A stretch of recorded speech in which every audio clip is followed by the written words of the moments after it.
तो दोस्तों लोन लेते समय कंपनी और लोन लेने वाले के बीच में एक समझौता होता है। एक फाइल बनती है जो 6 से 7 पेज 8 पेज के अंदर होती है। टोटल उसमें इंग्लिश में लिखा होता है। तो जो लोन देने वाला आदमी रहता है, लोन का प्रोसीजर पूरा करने वाला आदमी रहता है, वो सब काम करके आपके पास फाइल को लाता है, आपसे 8 से 9 जगह साइन कराता है। वो यानी सब इंग्लिश में लिखा हुआ रहता है। भारत देश में भी रह करके इंग्लिश में लिखा हुआ रहता है सब। जो आदमी हिंदी भी नहीं सही से पढ़ सकता, उसको इंग्लिश में फाइल बना के दी जाती है कि आप इस पे साइन करिए, उस पे साइन करिए। 8 से 9 जगह साइन कराया जाता है। हालांकि वो गलत नहीं रहता, उनके शर्तें और नियम रहते हैं। लेकिन आम आदमी को जब मालूम नहीं रहेगा कि इसमें क्या लिखा हुआ है क्या नहीं लिखा हुआ है, तो वो साइन तो करते जाता है कि हम लोन ले रहे हैं सिर्फ। अब वो क्या लिख रहे हैं, उसमें क्या साइन करवा रहे हैं, तो हमारे बोलने का मतलब यह है कि अगर वो फाइल आपके सामने देते हैं तो उनको आप बोलिए कि एक बार इस फाइल को आप पढ़ के सुनाइए क्या लिखा हुआ है। मेरा वादा है वो फाइल को पढ़ के पूरा नहीं सुना पाएंगे, क्योंकि वो भी इंग्लिश में एक्सपर्ट नहीं रहते। थोड़ा बहुत ही पढ़े हुए लिखे वाले लोग ये सब काम करते हैं। वो तो खैर मजाक की बात हो गई कि मतलब वो इंग्लिश में तो नहीं सुना सकते, भी मेरा पूरा विश्वास है। थोड़ा बहुत बताएंगे, उसके बाद हिचकिचाएंगे, ऐसा होगा वैसा होगा, ये यही नियम रहता, वैसे इसे आपको बातों में फंसा करके उलझा के लेके जाएंगे, और ये गलत नहीं लिखा रहता है, हमारी आपकी शर्तें रहती हैं, ऐसा बोल के ये कर लेंगे। तो आपको सिर्फ यही बोलना चाहिए कि इसको आप हिंदी में क्यों नहीं छापते। हिंदी में छापेंगे तो आप भी पढ़ेंगे, हम भी पढ़ लेंगे, क्या गलत है क्या सही है क्या लिखा हुआ है सब समझ में आता। तो वो जान दीजिए, वो जो भी है इंग्लिश में हो या हिंदी में हो, लेकिन आप अगर ये बात बोलेंगे तो उसको ये झटका ज़रूर बैठेगा कि ये सही में हिंदी में होना चाहिए, और ये दोनों आदमी के लिए अच्छा रहेगा। और वो फाइल जब बन जाती है तो आपकी फाइल वो जमा हो जाती है, और आपके पास छोटा सा टुकड़ा सिर्फ मिलता है। वो गाड़ी के लोन लेते समय वो छोटा सा कागज़ मिलता है, बस वही संभाल कर रखना है। और 1-2 महीने का टाइम देते हैं, उसके बाद आपकी लोन की प्रक्रिया शुरू हो जाती है। और वो जो फाइल देते हैं वो फाइल आपको बिल्कुल संभाल कर रखना है। नहीं, वो फाइल जो देते हैं जो बनाते हैं उनके पास ही जमा हो जाती है। जो आपको एक लोन का छोटा सा 1-2 पेज का देते हैं, वो आपको लोन नंबर वगैरह लिखा हुआ रहता है, उसको संभाल कर रखना है। और आपको किसी बैंक से जोड़ देंगे, उस बैंक में आपको जा कर के हर मंथली जो भी आपका रेट रहेगा, समझो इंटरेस्ट रेट और मूलधन और ब्याज जो दोनों जोड़ करके वो मंथली ब्याज बना देते हैं, तो उसको भरना रहता है। तो अपने को सावधानी यह रखना है कि पहले जो भी कागज़ पत्र है उनको संभाल कर रखना है। कब तक, जब तक लोन नहीं फिर जाता। और लोन लेते समय सबसे पहले बड़ी बात तो ये है कि वो चेक लेते हैं। खाता खुलेगा आपका, या खुले वाला पहले का रहेगा, लेकिन वो 4 से 5 चेक आपका लेते हैं। तो चेक जब भी दें आप, तो चेक लेने वाले की आईडी भी अपने पास रखें, उसका फ़ोटो भी रखें, दिन डेट टाइम सब कुछ फिक्स रखें, किस चीज़ के लिए मैं चेक दे रहा हूँ। वो वहाँ पीछे चेक के पीछे जो पेज रहता है उसके ऊपर पीछे लिखवा कर लीजिए, कितने नंबर से कितने नंबर तक का चेक दे रहा हूँ वो भी लिखवा कर लीजिए, किस कंपनी को दे रहा हूँ, किस बैंक को दे रहा हूँ, ये भी लिखवा करके लीजिए। तो ये हम लोगों के लिए बहुत अच्छा सिद्ध होगा, क्योंकि बाद में वो कुछ घपला नहीं कर सकेंगे। और दोस्तों सबसे बड़ी बात, तो लोन लेते समय वो 2-4 हज़ार रुपये का, मैंने 2 व्हीलर का लोन लिया था 2-3 साल पहले। तो टोटल मिला के मैंने 40 हज़ार का लोन लिया था। और वो जब लोन की फाइल हाथ में आई तो 43 हज़ार रुपये का लोन बनाए थे वो। तो मैं बोला भाई 3 हज़ार रुपये का लोचा कहाँ से आ रहा। तो वो सब बहाने बनाते फिर रहे लोग, उसमें का जो काम करता थे लोग, जो फाइनेंस के जो कर्मचारी थे छोटे मोटे। कोई बोलता कि शोरूम चार्ज रहता, कोई बोलता लोन का प्रोसीजर चार्ज रहता। मैं बोला लोन तो मैं ले रहा हूँ तो उसका इंटरेस्ट दे रहा हूँ आपको, फिर इसमें लोन का प्रोसीजर चार्ज क्या रहता है। इंटरेस्ट तो आप ले रहे हैं ना, फिर प्रोसीजर चार्ज क्या होता है? तो उनके पास जवाब नहीं, इधर की बातें उधर करते रहते हैं।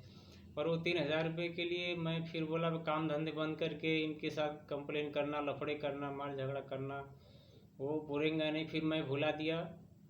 लेकिन आप लोग सावधान रहें और उससे कितने का लोन हो रहा है सब ध्यान से रखें, देख करके। आपके साथ भी घपला हो सकता है। सब कंपनी नहीं करती, कुछ कर्मचारी ही हो सकता है करते होंगे, सब कंपनियां नहीं ऐसी करती हैं। जो कंपनी करती है, मेरा ऐसा हुआ था तो इसीलिए मैं बता रहा हूँ। 2-3 हज़ार रुपये, अब वो जो लोन भरने वाला आदमी रहता है उतना ध्यान देता नहीं, उसकी किस्तें बांट दी जाती हैं कि इतने किस्त तुमको इतने टाइम में भरना है। तो वो एक्चुअली वो उसमें दिमाग नहीं लगाता ज़्यादा, बीच में कितना हफ्ता आ रहा क्या आ रहा उसको दिमाग नहीं लगाता, बस हाँ इतना भरना है तो भरना है, बस वो हिसाब से गाड़ी मिल जाती है उसको, काम धंधे करना शुरू कर देता है, भरते रहता। उसमें क्या है उसमें मालूम भी नहीं गिरता कब क्या हो जाता, उसमें निपट भी जाता टाइम। और दोस्तों अगर आप वाहन के लिए लोन ले रहे हैं तो सबसे बड़ी बात, वाहन कौन सा ले रहे हैं उसके पार्ट पुर्जा सब आवश्यक रूप से चेक कर लें। उसके टायर कैसे हैं, अच्छी कंपनी के हैं उसके, और जो पार्ट पुर्जे हैं वो कई किस तरह के हैं। उसमें भी गाड़ी में भी दो तीन नमूने आते हैं, ऐसे मेरा हुआ था। तो टू व्हीलर मैंने जो लोन लिया, बाद में जो बताया तो दिया दूसरा, बोले यही टायर रहता। मैं बोला नहीं, ये तो मुझे MRF का टायर होना, नहीं तो फिर दूसरी कंपनी का अच्छा दो। तो वो कैनेडा कुछ तो भी लिखा हुआ था वो टायर पर। तो लेकिन टायर को समझो 3 से 4 साल हो गए, अभी अच्छा चल रहा है। लेकिन तो भी वो लोकल ही टायर था। लेकिन अब वो लेने के बाद में क्या हो सकता है, बाद में गए बोले तो भी क्या बोलते हैं आपको देख के लेना था। तो इस तरह से आप सामान देख कर के लें अगर वाहन लोन ले रहे हैं तो। और हर एक सावधानी रखें कितने का लोन हो रहा हमारा, अधिकारियों से अच्छे से पूछ पछोड़ लें, उनकी रिकॉर्डिंग भी करने लगे तो, क्योंकि वो बाद में अपने को छोड़ने वाले नहीं रहते।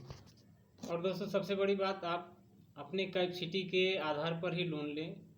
जिस जिस हिसाब से आपकी इनकम हो, जिस हिसाब से आपकी कमाई हो, उसी हिसाब से लोन लें, ताकि आप अकेले लोन को निपटा सकें। ज़रूरत से ज़्यादा लोन लेने पर आप फंस सकते हैं। और एक लोन को चुकाने के लिए आदमी क्या करता है, दूसरा लोन लेता है, तीसरा लोन लेता है, BC लेता है, इधर का उधर करता है, लेकिन पीछा उसका छूटता नहीं, वो परेशानी में ही घिरते जाता है। इसलिए आप अपनी कैपेसिटी के अनुसार लोन लें। और एक लोन फिरने के पहले दूसरा लोन कभी ना लें, ये आपको बहुत परेशानी में डाल सकता है, क्योंकि घर के भी खर्चे रहते, दुख सुख भी रहता है, वो सब देखना पड़ता। तो अपनी कैपेसिटी के अनुसार ही लोन लें। और अगर आप अकेले घर में कमाने वाले हो तो कोशिश करें लोन ना ही ले तो अच्छा है, क्योंकि लोन देने वाली कंपनी हो गई या बैंक हो गए या गृह लोन हो गया, घर बनाने का लोन जो होता है उसको गृह लोन कहते हैं। अगर आपको बीच में कुछ हो जाता है तो भी ये लोग छोड़ने वाले नहीं रहते, क्योंकि ये लोन का सिस्टम ऐसा रहता कि लोन लेने वाला अगर नहीं रहा तो भी ये लोग नहीं छोड़ेंगे। ये जो घर रहता है उस पर भी नोटिस लगा देते हैं। तो अगर आप अकेले कमाने वाले हैं तो कोशिश करें लोन ना ही लें तो सबसे बेहतर होगा, क्योंकि आपके परिवार, अपने बच्चों के लिए वो मुसीबत बन सकता है। बड़े घर की बजाय छोटे घर में ही रहें आप। लेकिन अगर अकेले हैं तो लोन लेना कोई अच्छी ज़रूरी नहीं रहता। अगर आपकी कैपेसिटी है, विश्वास है भाई, भगवान भरोसे सब कुछ अच्छा चल रहा है, तब तो ठीक है, आप ले सकते हैं। तो दोस्तों लोन का प्रोसीजर पूरा होने के बाद आपको हर महीने भरना पड़ता है, जो टाइम, जितना टाइम आप लेंगे, 2 साल 3 साल 4 साल, वो हिसाब से आपको टाइम टाइम पे पे करना है। और टाइम पे करने के बाद में आपका मंथली जो रहेगा वो सब निपट जाएगा, तो आपको नो ऑब्जेक्शन सर्टिफिकेट मिलेगा, NOC बोलते हैं, नो ऑब्जेक्शन सर्टिफिकेट। यानी जब बैंक से या कंपनी से हमारा व्यवहार पूरा हो जाता है तो एक नो ऑब्जेक्शन सर्टिफिकेट मिलता है कि हमारा तुम्हारा कुछ भी रहा नहीं, हमारा आपका व्यवहार ख़त्म हो गया है। और दोस्तों, ईमानदारी से लोन भरने के बाद में आपकी कैपेसिटी बढ़ जाती है दोबारा। अगर आपने 1 लाख रुपए का लोन लिया और उसे ईमानदारी से भर दिया तो कंपनी आपको नेक्स्ट टाइम में 1.5 से 2 लाख का भी लोन दे सकती है। क्योंकि मैंने 2 व्हीलर का लोन लिया था, तब 6 महीने ही भर के हुए थे। मैंने टाइम टाइम पे हर बार पैसे जमा किए, कभी एक बार भी चार्ज नहीं लगा था। लॉकडाउन में भी टाइम टाइम से पैसे भरे, तो 6 महीने ही मैंने भरा था। तो कंपनी वाले ने एक बार फ़ोन किया, बोला सर आपको अगर गाड़ी की और ज़रूरत लगे तो एक आधी गाड़ी और लेके जा सकते हैं। मैं बोला भाई गाड़ी की क्या करेंगे, आचार डालेंगे क्या यहाँ पे लाके? अभी लोन में लॉकडाउन में पैसे नहीं आ रहे, कहाँ से क्या करेंगे? मैं बोला सर सॉरी सर, हमको कुछ नहीं होना, आपका लोन हम टाइम से दे रहे हैं, बस उतनी बहुत बड़ी बात है। तो वो हिसाब से उनका उनका भी रहता है, भाई देखते हैं किसका करेक्टर कैसा है, वो हिसाब से मापदंड लगाते हैं, वो आगे भी लोन देते हैं। तो अगर आपको लोन लेना है तो ऐसा व्यवहार करिए और एनओसी लास्ट में लेना ना भूलें। सो दोस्तों, अपना जो पूरा डॉक्यूमेंट है वो पूरा सब संभाल के रखना है जब तक अपना पूरा लोन चुकता नहीं हो जाता। और जो बैंक में अपन पैसे भरते हैं, स्लिप अपने को मिलती है, वो भी सब संभाल के रखना है। और लास्ट में बैंक से अपना एस्टिमेट भी निकाल कर ले लेना है कि हमने इतने हफ्ते इतने महीने भर दिए पैसे, हमने इतने पैसे भर दिए, हमारा नील हो गया। बैंक भी देता है और कंपनी से तो एनओसी मिलता ही है जो डाक से आता है। लोन पूरा होने के बाद 2 से 3 महीने के बाद एनओसी आती है डाक से। अगर डाक से एनओसी आने में लेट भी होता है तो आप कंपनी से भी नंबर रहते हैं, उनसे संपर्क कर सकते हैं और पता भी कर सकते हैं हमारा डाक पे आया है कि नहीं। डाक पे भी जाकर पता कर सकते हैं। और डाक पे भी आप नहीं तो जहाँ पे उस कंपनी का, लोन की कंपनी का ऑफिस है, वहाँ भी जाकर बात कर सकते हैं, तो बता देते हैं कि आप कहाँ पे जाना है, कहाँ पे नहीं जाना है। अगर आपका एनओसी आने में बहुत ही ज़्यादा समय लग रहा है तो आप बैंक से एस्टिमेट निकाल के रखें कि हमने इतना पैसा भर दिया है, हमारी जो शर्त थी वो पूरी हो गई है, वो अपने पास आप रखिए। नहीं तो इन लोगों का कुछ भरोसा नहीं है, कभी घपला करके आपके पास भी आ सकते हैं कि भाई तुम्हारा लोन पूरा नहीं हुआ, आपके पास सबूत नहीं रहेगा तो आप क्या दिखाएंगे? तो इससे अच्छा है आप कुछ तो आप अपने पास सबूत रखना जब तक आपके पास एनओसी नहीं आ जाती। एनओसी आने के बाद आप आरटीओ में जा कर के जो आरसी पर कंपनी का नाम दर्ज रहता है, अपना भी नाम दर्ज रहता है, तो उस कंपनी का नाम कटवा करके सिर्फ अपना नाम दर्ज करवा सकते हैं। उसके बाद गाड़ी पूरी तरह से खुद की हो जाती है, जिसमें कंपनी का या बैंक का कोई अधिकार नहीं रहता है। तो दोस्तों, ये था आज का टॉपिक।